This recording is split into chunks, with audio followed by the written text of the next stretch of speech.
So hello guys, कैसे हो आप सब। उम्मीद है कि आप सब अच्छे से होंगे।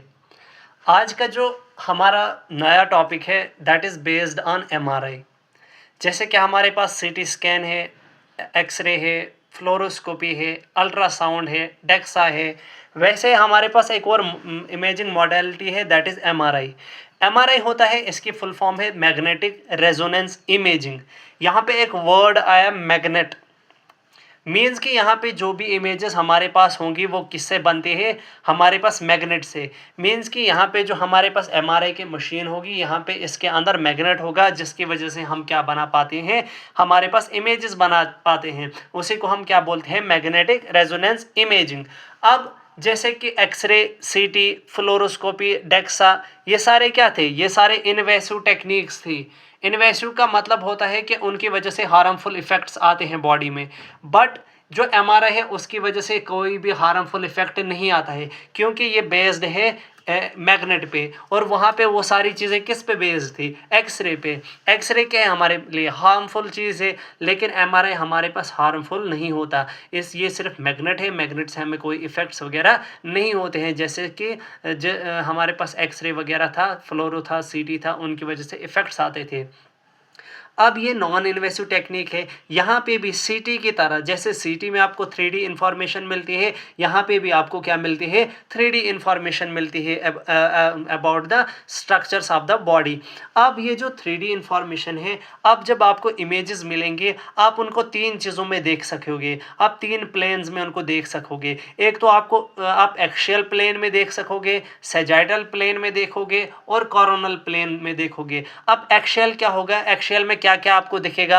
एक्शियल में अगर आपको देखनी होगी कोई इमेज, तो आपका उसका टॉप दिखेगा और उसका बॉटम दिखेगा। सेजाइटल में आपको क्या दिखेगा, आपको उसका राइट पार्ट और लेफ्ट पार्ट दिखेगा। कोरोनल में आपको क्या दिखेगा, कोरोनल में आपको उसका एंटीरियर पार्ट और पोस्टीरियर पार्ट दिखता है। एंटीरियर मीन जो फ्रंट पार्ट होता है, और जो पोस्टीरियर हो गया दैट इज बैक पार्ट। अब जो ये एमआरआई है, मैंने बोला यहाँ पे क्या यूज होता है, मैग्नेट। अब ये मैग्नेट प्रोड्यूस करता है यहाँ पे स्ट्रॉन्ग मैग्नेटिक फील्ड। ये क्या प्रोड्यूस करता है, स्ट्रॉन्ग मैग्नेटिक फील्ड। अब this is the overview about the MRI. अब थोड़ा हिस्ट्री पे नज़र मारते हैं कि यहाँ पे क्या क्या चीज़ें आपको याद रखनी है। सबसे पहले बात जो यहाँ पे एक चीज़ है दैट इज एनएमआर। एनएमआर हो गया न्यूक्लियर मैग्नेटिक रेजोनेंस। क्या होता है, न्यूक्लियर मैग्नेटिक रेजोनेंस। जो एमआरआई है वो इसी पे बेस्ड होता है, किस पे, एनएमआर पे। ये हम आगे प्रिंसिपल में फिर डिस्कस करेंगे। अब ये एनएमआर क्या है, न्यूक्लियर मैग्नेटिक रेजोनेंस। अब एनएमआर जो है वो डिस्कवर किया था इसीडर इसाक रेबी ने। किसने डिस्कवर किया था, इसीडर इसाक रेबी ने। कब, 1938 में। कब, 1938 में क्या हो गया, इसीडर इसाक ने क्या किया, मैग्नेटिक फील्ड के जो ये एनएमआर था उसको क्या किया, इसने डिस्कवर किया। अब इसके बाद जो टर्म है एमआरआई की, किसकी, जो ये एमआरआई की टर्म है वो किसने दी, तो हमारे पास दो तरह के साइंटिस्ट हमारे पास हैं, एक पॉल ल्यूटरबर्ग और दूसरा पीटर मैन्सफील्ड। एक पॉल ल्यूटरबर्ग और दूसरा पीटर मैन्सफील्ड, इन दोनों ने क्या की, एमआरआई की टर्म दी। अब पहली जो क्लिनिकल इमेज मीन्स जो पहली बार एमआरआई की जो इमेज बनाई गई क्लिनिकली, वो कब बनी, 1977। 1938 में क्या हुआ, ये जो एनएमआर था वो उसका डिस्कवरी हुआ। उसके बाद 1977 में क्या हुआ, फर्स्ट क्लिनिकल इमेजेस। अब आपको पूछा जाता है who is the father of MRI. The father of MRI is Peter Mansfield. कौन है, पीटर मैन्सफील्ड। अब यहाँ पे दो और साइंटिस्ट का आपको याद रखना है कि दो साइंटिस्ट है, एक फेलिक्स ब्लॉच और एडवर्ड पुर्सेल। क्या, फ्लिक्स ब्लॉच और एडवर्ड पुर्सेल। इन्होंने क्या किया, 1946 मीन्स के 8 साल के बाद इन्होंने जो है एमआरआई को, जो एनएमआर है उसको डेवलप किया। मीन्स के उसको जो है यूज़ करना इन्होंने स्टार्ट किया। जो है अगर आपको एग्जाम में पूछा जाए हु डिस्कवर एनएमआर, तो हमारे पास करेक्ट आंसर है Isidor Isaac Rabi in 1938। But अगर पूछा जाए हु डेवलप एनएमआर, तो NMR is developed by Felix Bloch and Edward Purcell in 1946. That means after 8 years these two scientists developed the NMR. अब इसके बाद हम चलते हैं प्रिंसिपल पे। जो एमआरआई का प्रिंसिपल है वो कैसे काम करता है, मतलब क्या क्या चीज़ें इसमें आपको देखने को मिलेंगी। सबसे पहले चीज़ जो आप याद रखोगे कि एमआरआई का जो प्रिंसिपल है it is based on NMR, nuclear magnetic resonance. Means ये किस पे बेस्ड है, जो न्यूक्लियस है, जो एमआरआई का मैग्नेट वगैरह है उन चीज़ों पे बेस्ड है। मीन्स के मैग्नेट और न्यूक्लियस, न्यूक्लियर रिप्रेजेंट्स न्यूक्लियस। अब ये न्यूक्लियस क्या होता है वो आगे मैं दिखाऊंगा न्यूक्लियस क्या है। Nucleus represents here hydrogen. Hydrogen यहाँ पे क्या करता है काम, न्यूक्लियस का काम करता है। अब यहाँ पे जैसे बॉडी में हमारा जो एमआरआई है वो यूज़ करता है हाइड्रोजन प्रोटॉन्स को। किसको, हाइड्रोजन प्रोटॉन्स को जो यूज़ करता है। यहाँ पे आप देख रहे हो कि मैंने ऊपर वाली लाइन क्यों छोड़ी, क्योंकि इससे पहले ये समझाना ज़रूरी है कि हमारा एमआरआई क्या है, हाइड्रोजन प्रोटॉन्स का यूज़ करता है। अब जैसे कि आपको पता है बॉडी में हमारे पास क्या है, 70 to 75% वाटर है। तो वाटर का फार्मूला क्या है, H2O। मीन्स के जो वाटर है उसमें क्या है, हाइड्रोजन तो है। मीन्स के जब इसकी ब्रेक डाउन हम करेंगे तो हमारे पास हाइड्रोजन प्रोटॉन्स मिलेंगे। ठीक है, तो मीन्स के हाइड्रोजन प्रोटॉन्स तो हमारी बॉडी में हैं। अब क्या होगा, जो बॉडी में वाटर है, क्या जो बॉडी में वाटर है, जो बॉडी में हाइड्रोजन प्रोटॉन्स हैं, अब in absence of magnetic field and in presence of magnetic field क्या होगा, जब आपकी body in absence of magnetic field है। मीन्स कि अभी आप घर पे बैठे हो या कॉलेज में बैठे हो या कहीं भी लाइब्रेरी में बैठे हो, तो इस वक्त आपके बॉडी में जो हाइड्रोजन प्रोटॉन्स है वो रैंडमली होंगे। मीन्स के ऐसे ऐसे होंगे, कुछ इधर की तरफ होंगे, कुछ इधर की तरफ होंगे, कुछ उधर की तरफ होंगे, कुछ इधर की तरफ होंगे। मीन्स कि यहाँ पे कोई भी अपने सीक्वेंस वाइज नहीं होगा। ये क्या है, विदाउट मैग्नेटिक फील्ड। अब दूसरा ही कंडीशन मैंने बोला, जब हमने क्या किया, फिर हाइड्रोजन प्रोटॉन्स को in presence of magnetic field में लाया। मीन्स कि अब हमने क्या किया, पेशेंट को जो है एमआरआई मशीन के अंदर डाल दिया। अब उसकी वजह से क्या होगा, जो ये हाइड्रोजन प्रोटॉन्स अभी क्या थे, उधर इधर की तरफ थे अलाइन, अब ये अलाइन होंगे along the direction of magnetic field. जो डायरेक्शन मैग्नेटिक फील्ड की होगी उसी डायरेक्शन में ये भी होंगे, लेकिन इन एंटी पैरेलल और पैरेलल डायरेक्शन। मीन्स के कुछ पैरेलल होंगे, कुछ एंटी पैरेलल होंगे। पैरेलल का मतलब, पैरेलल एंटी पैरेलल का मतलब होता है कुछ ऊपर की तरफ होंगे, कुछ नीचे की तरफ हमारे पास यहाँ पे आपको दिखेंगे। This is known as parallel and anti parallel. अब जो बॉडी है, बॉडी में क्या हो गया, बॉडी को हमने कहाँ डाल दिया, मैग्नेटिक फील्ड में। उससे हमारे पास ये जो हाइड्रोजन प्रोटॉन्स है वो कहाँ चले गए, वो चले गए एंटी पैरेलल और पैरेलल डायरेक्शन में। किस में चले गए, ये एंटी पैरेलल और पैरेलल डायरेक्शन में ये यहाँ पे चले गए। अब यहाँ पे क्या होता है कि जितने पैरेलल होंगे और जितने एंटी पैरेलल होंगे, मान के चलो कि यहाँ पे देखो पैरेलल, अगर मैं इनको पैरेलल मानूं और इनको एंटी पैरेलल मानूं, देखो पैरेलल कितने हैं यहाँ पे, 1 2 3 4 एंड 5, और एंटी पैरेलल 1 2 3 एंड 4। मीन्स कि यहाँ पे जो चार हैं, चार ऊपर से चार नीचे से, वो क्या हो जाएंगे, कैंसल आउट हो जाएंगे, और बचा क्या, सिर्फ एक ये वाला, जो ये एक प्रोटॉन यहाँ पे बचा। फिर से एक बार मैं बोलता हूँ कि 5 इसके पास है, 4 इसके पास है।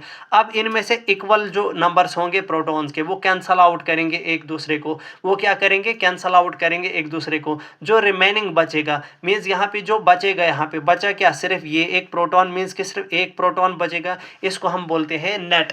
इसको क्या बोलते हैं हम, नेट। हमारे पास कितना बचा, और इसी को हम बोलते हैं नेट मैग्नेटिक वेक्टर। इसको क्या बोलते हैं, नेट मैग्नेटिक वेक्टर। जो हमारे पास क्या आ गया, nuclear magnetic vector. Nuclear magnetic vector ये क्या होता है, हमारे पास नेट प्रोटॉन्स होते हैं जो हमारे पास बच जाते हैं after cancel out each other. वही मैंने बोला था कि जो इक्वल नंबर होंगे पैरेलल और एंटी पैरेलल प्रोटॉन्स के, वो क्या करेंगे, एक दूसरे को कैंसिल करेंगे, और फिर जो बच जाएंगे उनको हम बोलते हैं नेट प्रोटॉन्स। वही नेट प्रोटॉन्स क्या होते हैं, हमारे पास नेट मैग्नेटिक वेक्टर होते हैं। अब क्या करेंगे, ये जो नेट मैग्नेटिक वेक्टर होगा इस पे हम अप्लाई करेंगे आरएफ पल्सेस। किन पे, ये जो नेट मैग्नेटिक वेक्टर आया इन पे अप्लाई करते हैं हम आरएफ पल्सेस। आरएफ पल्सेस हो गए रेडियो फ्रीक्वेंसी पल्सेस। ये क्या होते हैं, रेडियो फ्रीक्वेंसी पल्सेस। आगे हम पल्सेस के बारे में बात करेंगे, जब नेक्स्ट लेक्चर आएंगे वहाँ पे आपको समझ आएगा ये पल्सेस होते क्या है, इनका फंक्शन क्या होता है। तो ये आरएफ पल्सेस का काम क्या होता है, ये आपको याद एक और चीज़ रखनी है, ये 90 डिग्री पल्सेस होते हैं। क्या होती है, 90 डिग्री पल्सेस होते हैं। तो ये क्या करवाते हैं, 90 डिग्री रोटेशन करवाएंगे। क्या करवाएंगे, 90 डिग्री रोटेशन करवाएंगे। किन की, ये जो नेट मैग्नेटिक वेक्टर हैं। अब इससे क्या होगा, जो आपने यहाँ पे RF पल्सेस लगा लिए, RF पल्सेस से क्या होगा, जो हमारे पास प्रोटॉन लॉन्गिट्यूडनल एक्सिस में थे वो चले गए कहाँ पे, ट्रांसवर्स एक्सिस में। मींस कि उन्होंने क्या किया, अपनी डायरेक्शन चेंज कर दी। यहाँ पे क्या कर दी, यहाँ पे डायरेक्शन अपनी चेंज कर दी यहाँ पे। अब यहाँ पे ये जो डायग्राम है यहाँ पे मैं समझाता हूँ कि फॉर एग्जांपल ये जो हमारे पास प्रोटॉन्स अलाइन होते हैं वो अलाइन होते हैं around the direction of magnetic field. ये जो ऊपर की तरफ है ये मैग्नेटिक फील्ड की क्या है, डायरेक्शन। कहाँ पे, ये लॉन्गिट्यूडनल एक्सिस में क्या होती है, मैग्नेटिक फील्ड की डायरेक्शन। अब जब आप क्या करते हो, RF पल्सेस को अप्लाई करते हो, RF पल्सेस को क्या करते हो, अप्लाई करते हो, तो ये मैंने बोला था RF पल्सेस क्या है, 90 डिग्री पल्स। ये क्या करते हैं, इसको 90 डिग्री रोटेट करवाएंगे। देखो ये 90 डिग्री अब रोटेट होगा। अब जैसे यहाँ पे इनके बीच एंगल क्या है, 90 डिग्री, इसके बीच एंगल क्या है, 90 डिग्री, इसके बीच में एंगल क्या है, 90 डिग्री। ये सारे क्या है, 90 डिग्री एक दूसरे के। ये है एक्स एक्सिस, ये वाई एक्सिस और ये जेड एक्सिस। अब यहाँ पे क्या होता है, जो हमारे पास हाइड्रोजन प्रोटॉन्स यहाँ पे अलाइन थे along the direction of magnetic field, और ये कौन से वाले प्रोटॉन्स है, नेट मैग्नेटिक वेक्टर वाले प्रोटॉन्स। अब ये क्या है, RF पल्स जब आपने अप्लाई किया तो ये यहाँ से उड़ के यहाँ इन्होंने क्या किया, डायरेक्शन चेंज की। अब यहाँ पे थोड़ा सा अब देखो इन्होंने किया क्या, यहाँ पे ये था हमारे पास क्या, नेट मैग्नेटिक वेक्टर। तो हमने RF पल्स जो ही अप्लाई किया तो ये क्या हो गए, ऐसे अलाइन हो गए और आ गए हमारे ट्रांसवर्स प्लेन में। कहाँ आ गए, ट्रांसवर्स प्लेन में। कब, जब RF पल्सेस हमने अप्लाई किया। अब हम नेक्स्ट स्टेप में क्या करेंगे, RF पल्सेस को बंद कर देंगे। अभी हमने क्या दिया था, RF पल्सेस दी थी।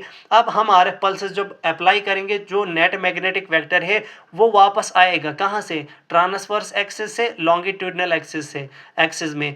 तो जब ये वापस आएगा, वापस आने के टाइम जो है ये क्या करेगा, एनर्जी को रिलीज करेगा। वही एनर्जी हमारे पास क्या होता है, in the form of signal. यहाँ पे आप देखिए, यहाँ पे क्या हुआ कि ये ट्रांसवर्स प्लेन था। अब हमने क्या है, नीचे देखो, नीचे इसमें RF पल्सेस हैं लेकिन यहाँ पे RF पल्सेस नहीं है। तो ये क्या करेंगे, ये वापस आएगा अपने ही लॉन्गिट्यूडनल एक्सिस प्लेन में। लेकिन उस टाइम ये क्या करेगा, सिग्नल को रिलीज करेगा, एनर्जी रिलीज करेगा, और वही एनर्जी हमारे पास क्या काम करती है, एज सिग्नल। अब इस सिग्नल को जो है कलेक्ट करेगा फिर RF कॉइल्स। हमारे पास होती हैं रेडियो फ्रीक्वेंसी कॉइल्स, जो क्या कलेक्ट करती हैं, इन सिग्नल को रिसीव करती हैं और कलेक्ट करती हैं। फिर इन सिग्नल्स को जो है कंप्यूटर प्रोसेस करता है, उसकी प्रोसेसिंग करता है और हमें हमारा इमेज दे देता है। अब इसमें आपको फिर से मैं थोड़ा स्टेप्स बताता हूँ इसमें हुआ क्या क्या। सबसे पहले हमने क्या किया, पेशेंट को मैग्नेट में बोर ऑफ मैग्नेट में डाल दिया। जैसे कि मैग्नेटिक जो हमारे पास MRI की मशीन है उसमें हमने क्या किया, पेशेंट को डाल दिया। उसके बाद हमने क्या किया, RF पल्सेस सेंड की। फिर RF पल्सेस सेंड करने के बाद जो रिसीव हमें सिग्नल, फिर RF पल्सेस सेंड की। RF पल्सेस सेंड करने के बाद फिर उसको ऑफ किया। ऑफ करने के बाद क्या हुआ, सिग्नल हमें मिले। सेंड करने का मतलब है आपने ऑन भी किया और ऑफ भी किया। फिर आपने क्या किया, रिसीव सिग्नल किया। जब क्या हुआ, सिग्नल वहाँ से मिला आपको, फिर ये सिग्नल जो है कन्वर्ट हो गया किसमें, इमेज में। किससे, जो प्रोसेसिंग हम करेंगे वो करेगा कौन, कंप्यूटर। अब यहाँ पे आपको कुछ कुछ जो इम्पोर्टेंट पॉइंट्स यहाँ पे है वो आपको याद रखने हैं, जो यहाँ पे जो है आपको देखने को मिलेंगे। जैसे लार्मर प्रिसीजन। ये लार्मर प्रिसीजन क्या है, अब नाम देख के ऐसा लग रहा है कि पता नहीं ये क्या है, लेकिन ऐसा कुछ नहीं है, ये बहुत ईजी है। लार्मर प्रिसीजन हो गया जब जो हाइड्रोजन प्रोटॉन्स है वो सर्कुलर पाथ में मूव करते हैं अराउंड मैग्नेटिक फील्ड। मीन्स के यहाँ पे क्या होगा, यहाँ पे मैं आपको दिखाऊंगा थोड़ा सा कि मान के चलो कि ये हमारा कोई हाइड्रोजन प्रोटॉन था। ये क्या कर रहा था, अभी ऐसे था, लेकिन जो ही हमने क्या किया, मैग्नेटिक फील्ड में इसको डाल दिया तो ये क्या करेगा, ये रोटेट करना ऐसे स्टार्ट करेगा। क्या करेगा, रोटेट करेगा इस मैग्नेटिक फील्ड के इर्द गिर्द। इसी को हमने क्या बोला, लार्मर प्रिसीजन। मीन्स के जब हाइड्रोजन प्रोटॉन मैग्नेटिक फील्ड के इर्द गिर्द चलेगा उसी को हम बोलते हैं लार्मर प्रिसीजन। दूसरा होता है प्रिसीजनल फ्रीक्वेंसी। ये डिपेंड करता है इसी पे, लार्मर प्रिसीजन पे। प्रिसीजनल फ्रीक्वेंसी को हम डिनोट करते हैं W0 से। किससे, W0 से। यहाँ पे ये क्या बोलता है, जैसे फ्रीक्वेंसी आप कहीं पे भी पढ़ो उसका मतलब होता है नंबर, तो यहाँ पे भी किसका होगा, यही जो प्रिसीजन होगा उसका नंबर। मीन्स के कितने नंबर ऑफ प्रोटॉन्स, कितने number of proton precision show कर रहे हैं। प्रिसीजन का मतलब होता है मूव करना। नंबर ऑफ प्रोटॉन्स प्रिसेशन और मूविंग पर सेकंड, एक सेकंड में कितने नंबर ऑफ प्रोटॉन्स जो है मैग्नेटिक फील्ड के इर्द गिर्द चलेंगे, उन्हीं को हम क्या बोलेंगे, प्रेसिजनल फ्रीक्वेंसी। इसका जो यूनिट है दैट इज हर्ट्ज। उसको किस में मेजर करते हैं, हर्ट्ज में। फ्रीक्वेंसी को तो आपको पता ही है किस में मेजर करते हैं हम, हर्ट्ज में। अब जो ये फ्रीक्वेंसी है वो डायरेक्टली प्रोपोर्शनल है मैग्नेटिक फील्ड के। अब आप सोचोगे वो कैसे, जितनी हमारे पास स्ट्रॉन्ग मैग्नेटिक फील्ड होगी उतना ही ये हाइड्रोजन प्रोटॉन्स क्या है उसके इर्द गिर्द चक्कर लगाएंगे। जितनी वीक हमारे पास मैग्नेटिक फील्ड होगी उतना ये क्या करेंगे, कम वहाँ पे रोटेट करेंगे। अब वही मैंने बोला कि ये डायरेक्टली प्रोपोर्शनल है मैग्नेटिक फील्ड जितना स्ट्रॉन्ग उतना ही प्रेसिजनल फ्रीक्वेंसी हमें देखने को मिलेगा। इसी के बाद आता है हमारा लार्मर इक्वेशन। लार्मर इक्वेशन किस चीज़ के लिए हमारे पास होता है, ये लार्मर प्रेसिजन जो है इसी प्रेसिजनल फ्रीक्वेंसी को कैलकुलेट करने के लिए होता है। This equation is used to calculate precessional frequency. अब इसका जो फॉर्मूला होता है दैट इज डब्ल्यू नॉट, जो हमारे पास ये है, is equal to B naught into ये जो हमारे पास ऐसा वाई शेप होता है, इसी को, ये वाई शेप हमारे पास होता है गायरोमेट्रिक रेशो, और ये बी नॉट होता है हमारे पास मैग्नेटिक फील्ड। डब्ल्यू नॉट होता है प्रेसिजनल फ्रीक्वेंसी, बी नॉट हो गया मैग्नेटिक फील्ड, और वाई हमारे पास क्या है, ये वाई शेप्ड जो यहाँ पे आपको दिख रहा होगा सिंबल, ये हमारे पास होता है गायरोमेट्रिक रेशो। अब यहाँ पे आपका एक और सवाल, ये गायरोमेट्रिक रेशो क्या है, आपको बस इतना याद रखना है कि रेशो क्या होता है, दो चीज़ों को डिवाइड जब आप करते हो तो यहाँ पे कब कैसे कैसे आप डिवाइड, किन दो चीज़ों को डिवाइड करना है, आपको दो चीज़ों को डिवाइड करना है, एक मैग्नेटिक डाइपोल मोमेंट को और दूसरा एंगुलर मोमेंट को। मींस के it is the ratio of magnetic dipole moment to its angular momentum, it is known as गायरोमेट्रिक रेशो। इसका जो यूनिट है that is megahertz per tesla, megahertz per tesla. अब जो ये गायरोमेट्रिक रेशो होता है ये कांस्टेंट होता है एमआरआई एक्टिव न्यूक्लियाई के लिए। मींस के इसका की जो वैल्यू होगी वो पर्टिकुलर एमआरआई एक्टिव न्यूक्लियाई के लिए वही होगी। मान के चलिए कि आपके हाइड्रोजन के लिए 1 है, या कार्बन के लिए 15 है, तो नाइट्रोजन के लिए 13 है। मींस के अगर नाइट्रोजन के लिए 13 है, हाइड्रोजन के लिए 13 नहीं होगा, हाइड्रोजन के लिए 1 ही रहेगा। एक पर्टिकुलर जो न्यूक्लिय है हमारे एक्टिव न्यूक्लिय, उनके लिए वो क्या है, कांस्टेंट रहेगा, क्या, हमारा गायरोमेट्रिक रेशो। अब ये एमआरआई एक्टिव न्यूक्लिय क्या हो गया, एमआरआई एक्टिव न्यूक्लिय वो न्यूक्लिय हो गए जिनमें ऑड नंबर ऑफ प्रोटॉन्स आपको दिखेंगे, या तो उनमें ऑड नंबर ऑफ प्रोटॉन्स होंगे, या तो उनमें ऑड नंबर ऑफ न्यूट्रॉन्स होंगे, या तो उनमें दोनों होंगे। मीन्स के ऑड नंबर ऑफ प्रोटॉन भी है और ऑड नंबर ऑफ न्यूट्रॉन भी है। ये हमारे पास क्या होते हैं, एमआरआई एक्टिव न्यूक्लिय। और यहाँ से आपको एग्जाम में पूछा जाता है कि एमआरआई एक्टिव न्यूक्लिय की एग्जांपल कौन कौन सी है, तो आपको याद रखना है hydrogen 1, carbon 13, nitrogen 15, oxygen 17, fluorine 18, sodium 23 and P जो है फास्फोरस 31। अब ये सारी चीज़ें जो है इनके किस पे डिपेंड करता है, ये सारी चीज़ें क्या है, इनके 1, 13, 15 ये हमारे पास इसके हैं ऑड नंबर ऑफ प्रोटॉन्स। अब इन सब में से भी अगर सबसे most widely used MRI active nuclei है दैट इज़ आवर हाइड्रोजन। क्यों, क्योंकि हमारे पास एबंडेंट होता है बॉडी में, किसकी वजह से, due to the presence of water. So this is all about the MRI basics overview, history and its principle. उम्मीद है आपको ये लेक्चर पसंद आया होगा। नेक्स्ट वीडियोज़ में हम देखेंगे अब इसके इक्विपमेंट्स क्या क्या हैं, फिर आगे फिर उनको एक एक करके हम डिस्कस करेंगे आगे। Thank you.